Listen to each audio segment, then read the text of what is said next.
The first and second teaser of Avengers Doomsday has leaked, due to which only Captain America's teaser is rotating, but Thor's clip is after very few people, which I will talk about now. But maybe I will blur it later because Kevin Uncle can blow me up in one shot. So brace yourself because today we will first break down Captain America's teaser and talk a little about Thor. Before the breakdown, let me tell you about him once so that if someone hasn't seen it, he gets some context. So boss, the teaser starts from a familiar location. This is the same house that we saw at the end of the Endgame. We see Steve Rogers here, but he is not the old man Steve, but he looks like Prime Steve. After this, we see that Steve is holding his Endgame suit as if he is missing that life or that moment. But then the scene cuts and we see that Steve is holding a child in his lap, whose name is most probably James Roger. This name is dedicated to Bucky because he has been with Steve from the start of the line to the end of the line. We see that piece on his face, which we have never seen before. After this, the screen turns black and the text comes, Steve Rogers will return in Avengers Doomsday. After that, a countdown starts like the teaser at the end of Oppenheimer. And friends, this is where we get the biggest hint. The countdown ends on May 29th. Iron Man fans know what this is. This is Tony Stark's birthday in the MCU.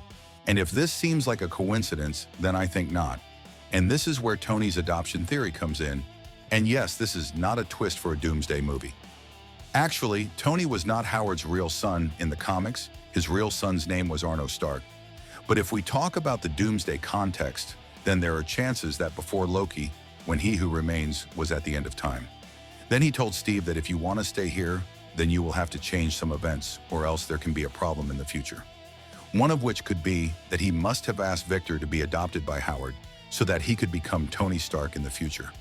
But when Loki sat on that chair after Loki Season 2, then he did not change any of the events. Because of which, as soon as Steve went to the past and stayed with Peggy, then a new timeline was created, and because Steve did not get Victor adopted by Howard, then Victor became Doctor Doom in the future due to harsh circumstances.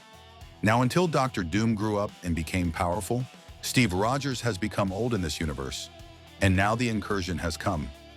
Doom finds out about this incursion, and he finds out that this is happening because of Steve. But the problem is that if he kills Steve, then along with this branched timeline, it will also end. That's why he doesn't kill Steve, but he will use him like his pawn, in my opinion. That's why at the end of the teaser, we can see that Steve Rogers will return, not that Captain America will return. This also explains why we got to see an old version of Captain America in the Endgame movie, and not a young or prime version.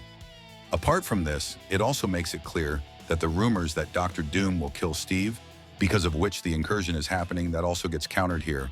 Because if Doctor Doom kills Steve in his youth, then where did this old version, which we saw at the end of the Endgame movie, come from? Anyway, RDJ teased on Instagram that Iron Man and Doctor Doom are actually connected. There are chances that Sam has been made the new Captain America. That's why we are being told in teaser 1 that Steve Rogers will return, not that Captain America will return. Anyway, there was a rumor that we will get to see Steve as a nomad, which we got to see in the middle of Civil War and Infinity War, but it was not explored that well. This nomad version of Captain America can work as a new twist in this story or as a shock factor. If we look at it, it is a brilliant strategy because from where the story has ended by taking it further, Marvel will be able to cater more audience for this mega event because many people have not seen Phase 4 and Phase 5 like us. That's why they have no idea what happened in these Marvel movies. So if these Avengers will continue the story from the Endgame, then it will be easy for them to understand. Anyways, after Captain, if we talk about Thor, then we can only say that Thor is looking great, but he is also with tension because in the teaser that we are going to see, Thor will be seen praying to Odin because there is going to be a big war. Very soon we will get to see a good teaser of Thor, and I will break it down as soon as it comes. For now, this of Steve Rogers because other theories are working on it. Actually, the craziest and most possible theory, I am only covering it here, and whatever I felt was necessary, I told it. The rest after the official trailer comes out, I will cover it on my channel. So if you don't want to miss it, then subscribe to the channel. One thing is clear that what Marvel is doing here, it is called just heating the pan. Now oil, onion, spices will be fried in it, and the real stuff will be seen in the 4th teaser. So are you excited for it or not?